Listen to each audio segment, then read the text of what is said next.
I'm sure there's some listeners thinking, okay, wow, she was a atheist who really believed, all that Richard Dawkins was telling her at one point, and that she believed for scientific reasons, and that God wasn't good, and then all of a sudden she's in COVID, which lockdown, I'm sure that's very discombobulating. It's very disconcerting in many ways. So I know that a lot of people were rethinking about their lives, about what's true, about reality, because that kind of large, sobering event will do that.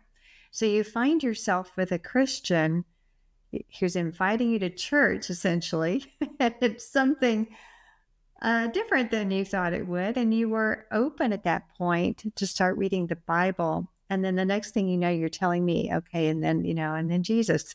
And I'm sure some listeners are going, whoa, hey, wait, just a minute. It was a very bright young lady, and she had justified reasons for not believing. But when you started reading the Bible, and sometimes it is just as simple as that. When you encounter Jesus, like you did, you had almost an encounter with Jesus in the scripture, that he was speaking to you and to your life. How did you know that what you were accepting at that moment, it wasn't just that it felt good or sounded good, but that it was true, that it was worthy of belief? And in Christianity, you are not only having to believe it, in a sense, you're actually giving your life to this person, Jesus, who says that he can, give me your anxiety. But it's not only give me your anxiety, it's give me your life. So did you have any, or did you wrestle with any intellectual aspects of, wow, sounds too good to be true? Is it? I think there were two big things that kind of changed my view of the Bible. So one of them had been in Manchester, England, at the John Rylands Library. They have the oldest known fragment of the Gospel of John. And I had gone to the John Rylands Library one day before COVID just to see it. And I had seen, I saw the fragment of the Gospel of John, and it's quite small. It's maybe the size of a couple quarters, or it's maybe an inch or two. It's very tiny. There's not very many characters on it. And they've got a few other fragments as well there that they put on display. And, when I saw it, I had seen it as an atheist and hadn't thought too much of it, but do remember being quite fascinated that what I'd read on the display was that they had said that the text had been so consistent that this little fragment of papyrus that was with just a handful of characters, they could match it as being from the Gospel of John. And, it was too small to have a full phrase or anything on it. But it had just enough that they could tell it was from that. And this fragment, I don't know exactly how old it is. I think it's from only a couple of years after John had wrote his gospel. And that really struck me, to think that it's not changed. It's, humans haven't edited it and put things into it and changed the details enough that it's actually stayed consistent enough from when it was first written to how we read it now, that you could identify that. That really struck me. So that countered a bit of the Dan Brown thesis that you had believed, that the script had been changed or corrupted over time by biased men.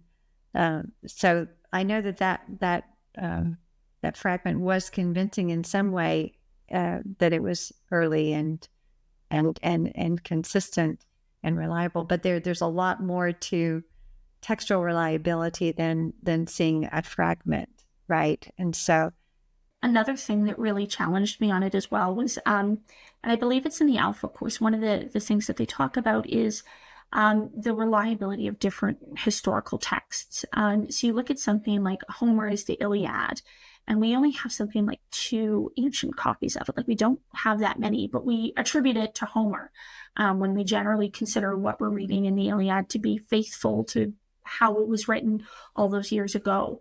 And so then they talked about just how many copies we have of the various Gospels and the various texts from the Bible. And that really challenged me, to think that we have so many copies to know it wasn't, changed in the Middle Ages or anything like that. Like, we have enough, ancient texts that this book is reliable and these texts are reliable.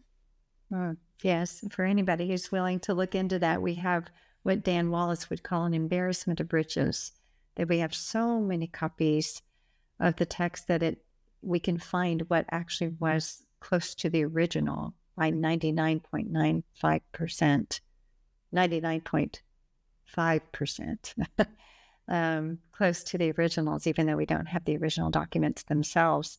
And that's a very different narrative than when people say, oh, it's just a man-made document.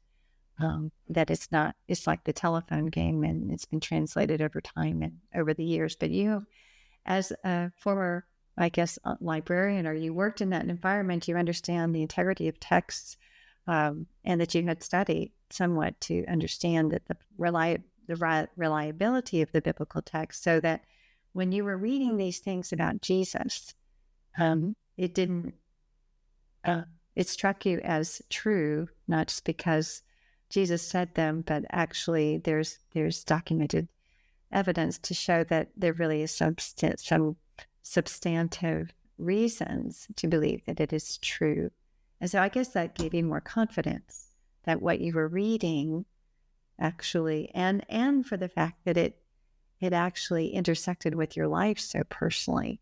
I think there's something when people read what the words of Christ, read about the person of Christ, it's so different than they have in their minds of who they think he is, or what he might have said, or what even the Bible is, that they might think it's just a book of rules or something, but it's something much different.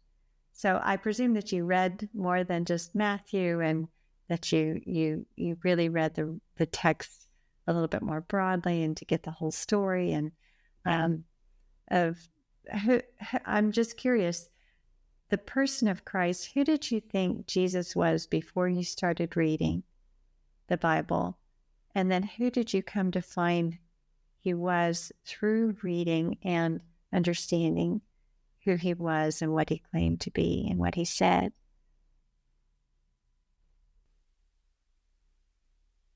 Really knew who he was. I think I just thought that he was a man who lived at that time and had done some interesting things. But I don't think I believed anything else. I know now that Jesus is the Son of God. He died and he rose again. And like, I think even, things apologetically that helped me a lot with my faith in that, and in coming to know Jesus in that, is one thing that struck me really early on is they talked in the Alpha course about other historical sources at the time, talking about something strange was happening in Israel at that time. And so actually one of the books on the shelf behind me is Josephus. He was a Jewish historian at the time who had no vested interest in Jesus, was not a Messianic Jew.